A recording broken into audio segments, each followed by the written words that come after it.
TDP అధ్యక్షుడు చంద్రబాబు అనగానే ఎవరికైనా ఆయన ఎన్టీఆర్ కి పొడిచిన వెన్నుపోటు, కుట్ర రాజకీయాలు, అవకాశవాదాలే గుర్తుకొస్తాయి. నిజానికి భూతద్దం వేసి వెతికినా ఈ కుట్రలు, కుతంత్రాలు, మోసాలు తప్ప ఆయన జీవితంలో మరేమీ కనిపించవు. కానీ అలాంటిది ఆయనలోని ఔన్నత్యం ఓ మహాభక్తుడికి కనిపించాయట. అందుకే ఆ ఔన్నత్యం అంతా కలగలిపి ఓ పుస్తకం రాశారు. దాని పేరేంటంటే మహాస్వామికుడు. చంద్రబాబు గురించి సీనియర్ పాత్రికేయుడు విక్రమ్ ఈ పుస్తకం రాయగా తాజాగా విడుదల కూడా చేశారు. పుస్తకావిష్కరణ సందర్భంగా విక్రమ్ మాట్లాడుతూ చంద్రబాబులోని ఔన్నత్యం గురించి ప్రస్తావించారట. చంద్రబాబులోని ఔన్నత్యాన్ని, చాణక్యాన్ని, దార్శనికతను ఆ పుస్తకంలో ఆయన పొందుపరిచారట. పరిపాలనలో చంద్రబాబు ప్రవేశపెట్టిన సంస్కరణలు, విప్లవాత్మకమైన మార్పులను పుస్తకంలో ప్రస్తావించినట్లు రచయిత చెప్పాడు.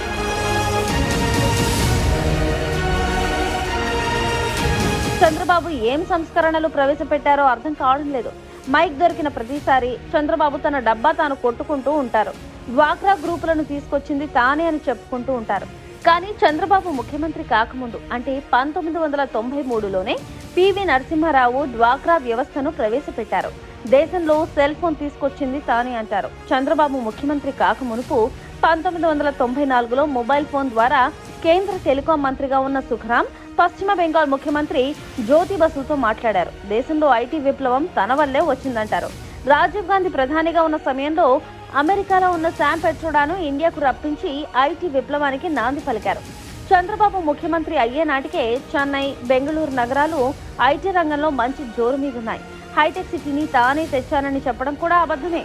1992లో నేదురుమల్లి జనార్దన్ రెడ్డి ముఖ్యమంత్రిగా ఉన్నప్పుడు ఐటీ పార్కు శంకుస్థాపన జరిగింది. ఇక హైదరాబాద్ లో ఫార్మా రంగం 1980 నాటికే ఉంది. 2014లో ముఖ్యమంత్రి అయిన తర్వాత ప్రపంచ స్థాయి రాజధాని నిర్మాణం పేరుతో చంద్రబాబు భ్రమల్లో ఉండడమే కాకుండా జనాలందరినీ భ్రమల్లో ముంచేయడం వాస్తవం.